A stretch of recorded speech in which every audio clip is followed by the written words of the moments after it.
Welcome to Arun academy channel. நாம இப்ப பார்க்க போறது ரயில்வே எக்ஸாம்ல கேட்கப்பட்ட ஒரு ஸ்பீட் அண்ட் டிஸ்டன்ஸ் கொஸ்டின் தான். சரியா? இப்ப இந்த கொஸ்டின் எப்படி சால்வ் பண்றதுன்னு பார்க்கலாம். நான் கொஸ்டினை படிக்கிறேன், கவனிங்க. வழக்கமான வேகத்தின் 3/4 சென்றால் ஒரு நபர் தனது பயணிடத்தை 15 நிமிடங்கள் தாமதமாக அடைகிறார்.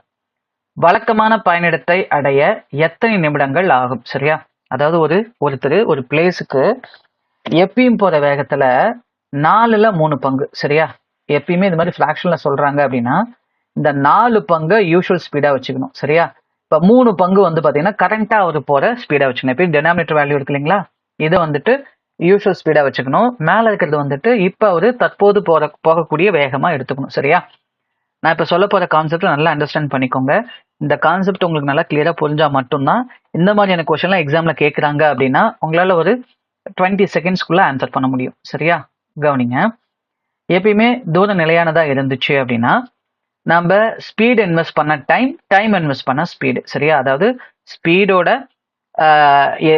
எதிர்மாறல் வந்துட்டு நேரத்தோட எதிர்மாறல் வந்துட்டு வேகம். மறக்கக்கூடாது. சரியா? இப்ப பாருங்க, எப்பயுமே இந்த டினாமினேட்டர் யூஸ்வல் ஸ்பீடா வச்சுக்கோங்க. சரியா? 4 பங்கு அப்படிங்கிறது அவரோட யூஸ்வல் ஸ்பீடு. 4 பங்கு அப்படிங்கிறது அவரோட யூஸ்வல் ஸ்பீடு.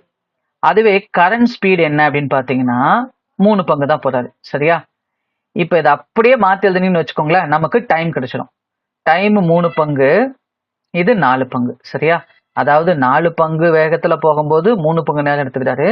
அந்த தூரத்தை 3 பங்கு வேகத்துல கடக்கும் போது 4 பங்கு நேரம் எடுத்துக்கிறாரு. 4 பங்கு வேகம்னா 3 பங்கு நேரம், 3 பங்கு வேகம்னா 4 பங்கு நேரம். சரியா? மறந்துடவே கூடாது. எப்படி பண்ணணும் புரியுதுல்ல உங்களுக்கு இந்த கான்செப்ட்? இதை அப்படியே இன்வெஸ்ட் பண்ணா போதும், அவ்வளவுதான். சரியா? இப்ப இந்த டைமுக்கான டிஃபரன்ஸ் என்ன அப்படின்னு பாத்தீங்கன்னா 1 பங்கு.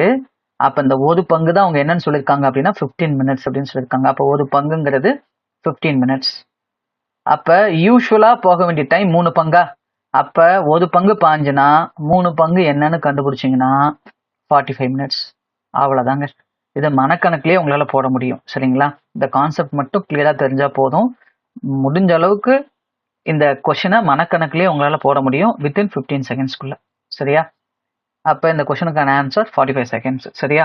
அதுவே இப்ப போன நேரம் என்னன்னு கேட்டாங்கன்னு வச்சுக்கோங்களேன், இந்த 4ஓட இந்த 15 இன்டூ பண்ணிக்கணும். அப்ப என்னன்னா 60 மினிட்ஸ். அப்ப இப்ப போன நேரம் என்ன, லேட்டா போன நேரம் என்னன்னு கேக்குறாங்கன்னா 60 minutes.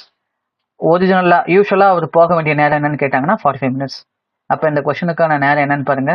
Normally how many minutes does it take to reach the workplace அப்படின்னா இந்த கொஸ்டினுக்கான ஆன்சர் 45 மினிட்ஸ். சரிங்களா? தேங்க்யூ ஃபார் வாட்சிங் அருண் அகாடமி சேனல்.